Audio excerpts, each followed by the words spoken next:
Olá pessoal, tudo bem? Neste vídeo eu vou tratar do crime de assédio sexual tipificado no artigo 216-A do Código Penal e alguns desdobramentos relacionados à ação penal, majoração de pena e segredo de justiça que a gente vai acompanhar um pouquinho mais à frente. Mas vamos lá.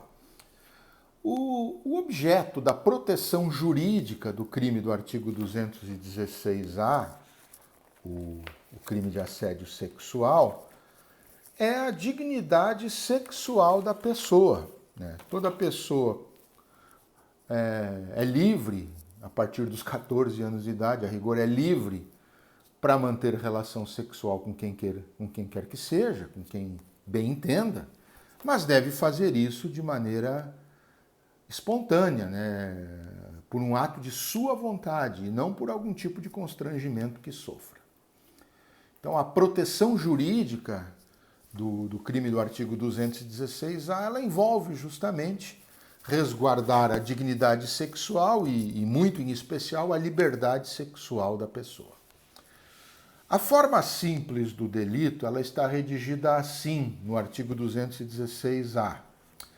Constranger alguém com o intuito de obter vantagem ou favorecimento sexual, prevalecendo-se o agente de sua condição de superior hierárquico ou ascendência inerentes ao exercício de emprego, cargo ou função. Então vamos dar uma dissecada nesse tipo penal básico para entendermos bem a sua dimensão.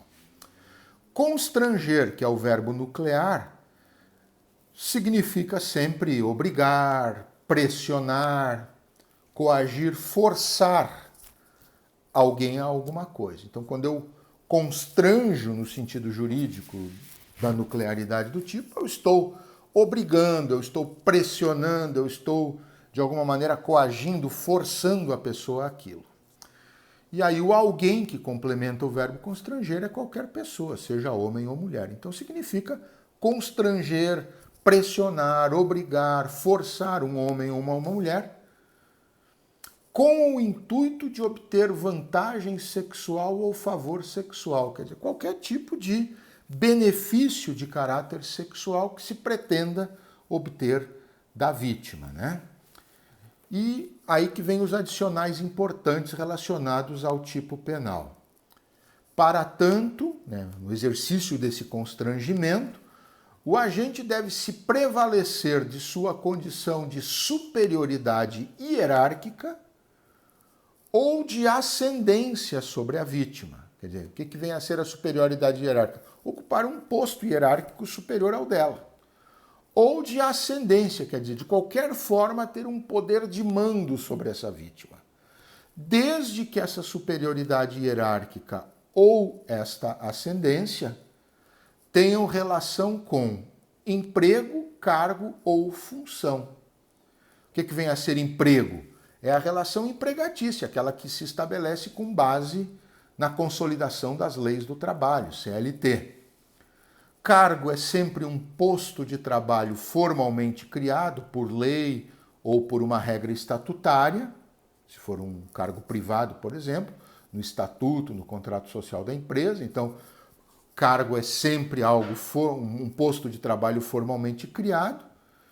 E a expressão ou a palavra função quer dizer qualquer atividade que não vai se enquadrar no conceito de emprego ou cargo, mas que de qualquer forma é exercida por alguém. Então, emprego, cargo ou função que coloquem o agente, né, a pessoa que faz o assédio, numa posição hierarquicamente superior à da vítima ou que tenha sobre ela um poder de mando, uma ascendência, como o próprio termo diz.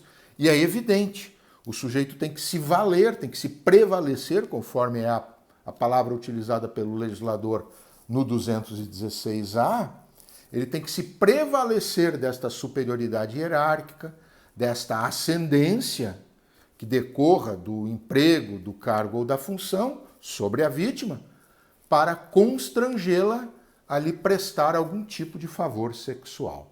Esse é o crime de assédio sexual. Não é qualquer aproximação com o intuito de obter ali um benefício, uma vantagem sexual da vítima. Ela tem que estar permeada por todas essas características, por todos esses elementos tipológicos mencionados no artigo 216-A para configurar o crime de assédio sexual. Tá? Então, frisando, mais uma vez, constranger alguém com o intuito de obter a vantagem sexual ou favorecimento sexual, mas desde que este constrangimento decorra de superioridade hierárquica ou ascendência vinculada a emprego, cargo ou função, colocando, digamos assim, o assediador em alguma vantagem, alguma posição de superioridade em relação à pessoa assediada. A tipicidade subjetiva requer dolo específico, não basta constranger, né? É preciso que esse constrangimento ele tenha como finalidade específica a obtenção da vantagem ou do favorecimento sexual. Então, é um constranger para o fim específico de obter vantagem ou favor sexual, e isso caracteriza dolo específico. Não basta dolo genérico de constranger, tem que constranger com este propósito específico da obtenção da vantagem ou do favorecimento sexual, conforme menciona o tipo penal. Então, essa a tipicidade subjetiva inerente ao crime de assédio sexual. Sujeitos do crime. O sujeito ativo pode ser qualquer pessoa, desde que ele tenha essa posição de superioridade hierárquica ou ascendência sobre a vítima, em razão do exercício do emprego, do cargo ou da função. E o sujeito passivo, o oposto. Qualquer pessoa também, homem ou mulher, desde que esta pessoa tenha uma inferioridade hierárquica ou alguma espécie de submissão ao agente, ao sujeito ativo, em razão do exercício de emprego, de cargo ou de função. Tá? Então, qualquer pessoa, mas desde que entre elas exista, tanto no sujeito ativo quanto no passivo, mas desde que ela exista esta superioridade hierárquica do sujeito ativo ou ascendência do sujeito ativo sobre o sujeito passivo. Qual é o momento consumativo, o momento em que se consuma o crime de assédio sexual? Do artigo 216-A do Código Penal é o que nós estamos falando, né? Com a prática do ato caracterizador do constrangimento. Então, quando o sujeito exerce aquela pressão, quando o sujeito exerce aquela coação sobre a vítima, né? Por exemplo, assim, se você não tiver uma relação sexual comigo, eu vou te demitir. Quando o sujeito diz isso, ele está praticando o crime de assédio sexual. É no momento em que o sujeito exerce o constrangimento. Não há necessidade, é importante que se diga, pessoal, não há necessidade efetiva da obtenção da vantagem ou do favor sexual. O crime ele é formal, ele se consuma com o constrangimento. Tá?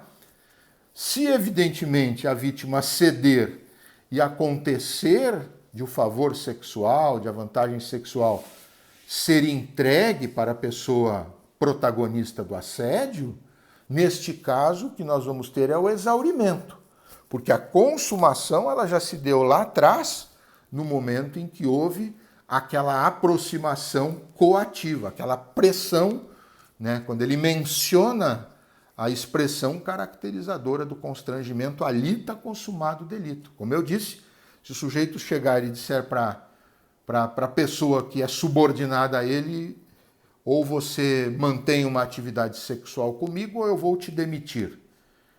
Isto é assédio sexual, porque neste momento estará consumado o delito com o ato de constranger a vítima, com o propósito de obter esse favor sexual. Não há, friso mais uma vez, não há necessidade para a consumação de que o favor sexual de fato aconteça. Basta o ato de constrangimento. Se ocorrer o favor sexual, já estaremos aí na etapa chamada exaurimento, que é a superveniência de um resultado posterior à consumação. É possível falarmos em tentativa de assédio sexual? Boa parte da doutrina considera que não é possível, né? Eu particularmente acho que é possível, pelo menos em tese, se o crime for praticado de forma plurissubsistente, né? Imaginemos, por exemplo, que o chefe vá praticar o constrangimento contra a pessoa subordinada, mandando-lhe um bilhete, uma carta, dizendo: olha, eu tenho pretensão de que você me forneça tal favor sexual, mas não faça isso pessoalmente, oralmente, de bate-pronto. Não. Ele resolve fazer isso mandando uma carta para a pessoa e dizendo para a pessoa, então, que se ela não prestar esse favor sexual, ela será demitida.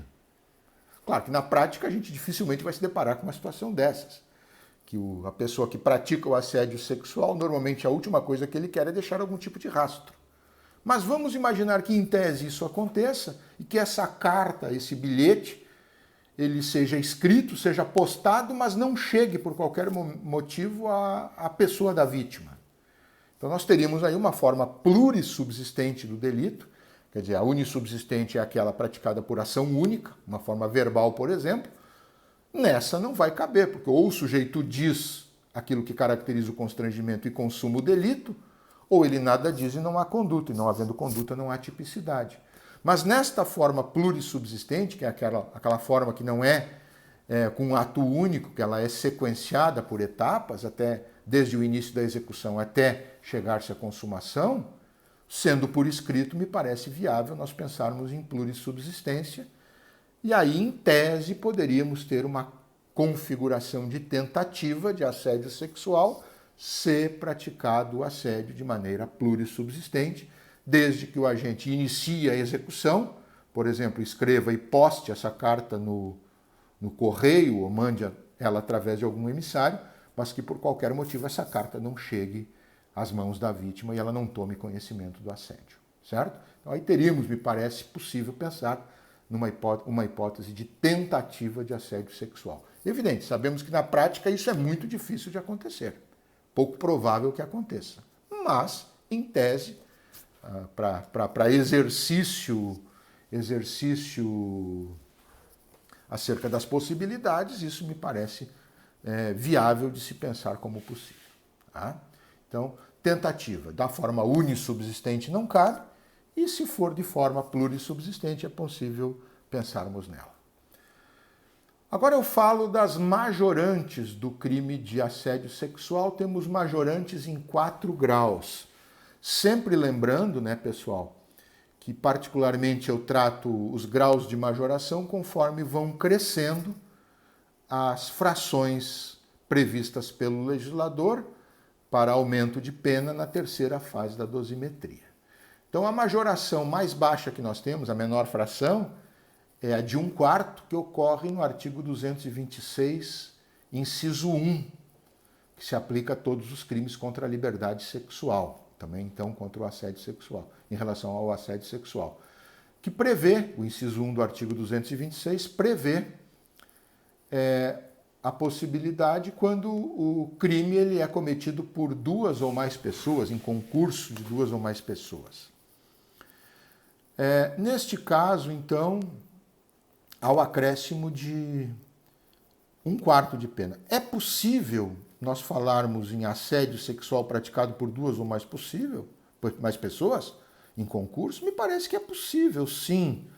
Por exemplo, se 2 chefes, né, 2 pessoas que têm uma ascendência sobre uma determinada pessoa, sobre uma determinada vítima, se eles começam a constranger essa pessoa, nas circunstâncias do caput do artigo 216, começam a constranger essa pessoa para a prática, por exemplo, de um sexo grupal, né, de uma atividade sexual grupal. Então, teríamos aí 2 agentes pressionando uma mesma vítima para esta prática. Isso poderia caracterizar a majoração de primeiro grau do artigo 226, inciso 1, acrescentando 1/4 na pena dos agentes, né?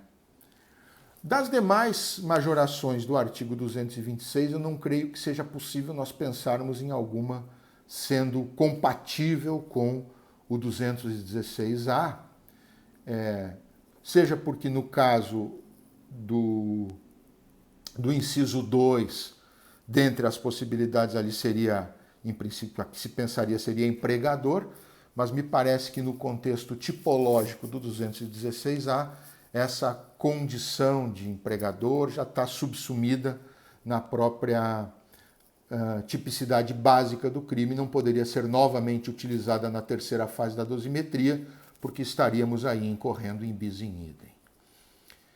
E o inciso 4, né, que trata do estupro coletivo e do estupro corretivo, só se aplicam a crime de estupro, não vão se aplicar a crime de assédio sexual. Depois, em segundo grau de majoração, forma majorada em segundo grau, que vai acarretar um acréscimo de 1/3 na pena, de até 1/3 na pena, nós temos o próprio parágrafo 2º do 216A, né, que prevê ali a majoração de 1/3 em que a vítima assediada sexualmente tenha menos de 18 anos de idade. Então, se a vítima tiver menos de 18 anos de idade, até 17 anos completos, então essa questão da idade da vítima vai gerar, na terceira fase da dosimetria, um acréscimo de pena de até mais 1/3. Ela é de segundo grau porque, dentre as majorantes possíveis, é a segunda nessa escala, né? A primeira é a de 1/4, como eu disse antes, do 226.1, e agora de até 1/3 do 216A, parágrafo 2º. Está no próprio artigo 216A, no seu parágrafo 2º. Depois nós temos uma majorante de terceiro grau, né, que vai acarretar acréscimo de pena de 1/3 a 2/3, lá no artigo 234A, inciso 6, inciso 4, melhor dizendo, inverti aqui, inciso 4, se o crime for exaurido, né, quer dizer, se houver a relação sexual e o agente transmitir com esse exaurimento da relação sexual, do favor sexual que exauriu o crime, com isso ele transmitir à vítima doença sexualmente transmissível, né? Então, se o agente sabe ou deveria saber ser portador, segundo a regra do artigo 234-A, inciso 4 do Código Penal, né, quando ele diz que aumenta de 1/3 a 2/3, se o agente transmite à vítima uma DST da qual ele sabe ou deva saber ser portador. E ainda temos duas outras hipóteses nesse caso. Se a vítima é idosa, quer dizer, pessoa com mais de 60 anos de idade, 60 anos ou mais, ou se a vítima ela é portadora de alguma deficiência, seja física ou mental, que possa de alguma maneira lhe comprometer em termos de capacidade de resistência, desde que não se enquadre a vítima idosa ou a vítima deficiente naquelas hipóteses do artigo 217, parágrafo 217A, parágrafo 1º do Código Penal, porque daí o que nós teríamos é estupro de vulnerável e não o crime de assédio sexual com a majorante de terceiro grau do 234A, inciso 4, no que tange a idade e no que tange a deficiência da vítima. E, por fim, a majoração de quarto grau, que está no 234-A, inciso 3 do Código Penal, que prevê acréscimo de metade até 2/3, se o crime for exaurido, né, se houver uma relação sexual, especialmente, e a vítima resultar grávida, se houver resultado gravidez da vítima. Então, aí nós teremos, com base no 234-A, inciso 3, uma majoração que pode ir de um meio a 2/3, em função do resultado gravidez da vítima. Estas, então, são as formas majoradas do crime de assédio sexual. Outro tópico ainda a abordar, a questão da ação penal nos crimes de assédio sexual.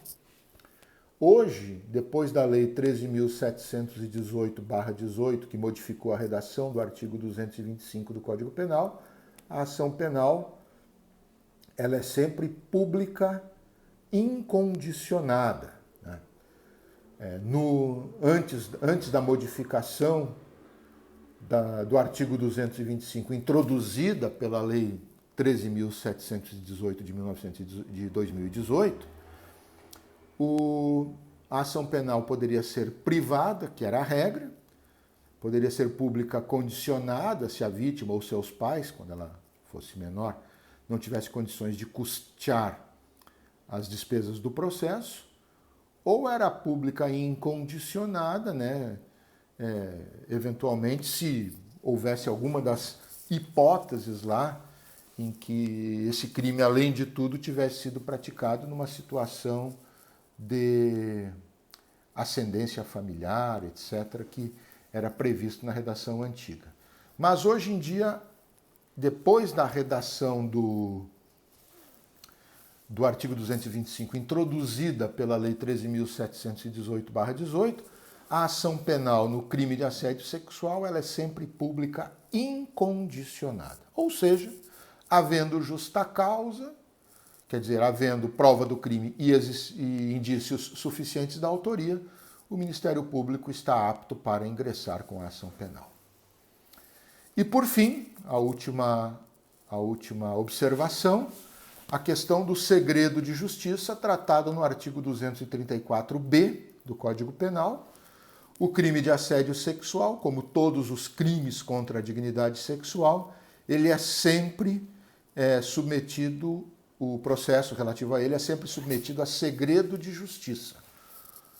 Mesmo que a vítima libere, não há possibilidade de a justiça autorizar a publicidade do processo, porque trata-se de uma norma de ordem pública em que nenhuma das partes tem o poder de dispor sobre essa possibilidade, ao menos é o que pensamos a respeito disso. Trata-se de uma norma de ordem pública que não pode ser disposta pelas partes, de maneira que todo o processo relacionado a crime contra a dignidade sexual, regra do artigo 234-B, há que correr sempre em segredo de justiça. Certo, pessoal? Essas, então, são as principais, mais importantes observações acerca do crime do assédio sexual, tipificado, como eu disse, no artigo 216-A do Código Penal Brasileiro. Até o nosso próximo vídeo. Um abraço a todos.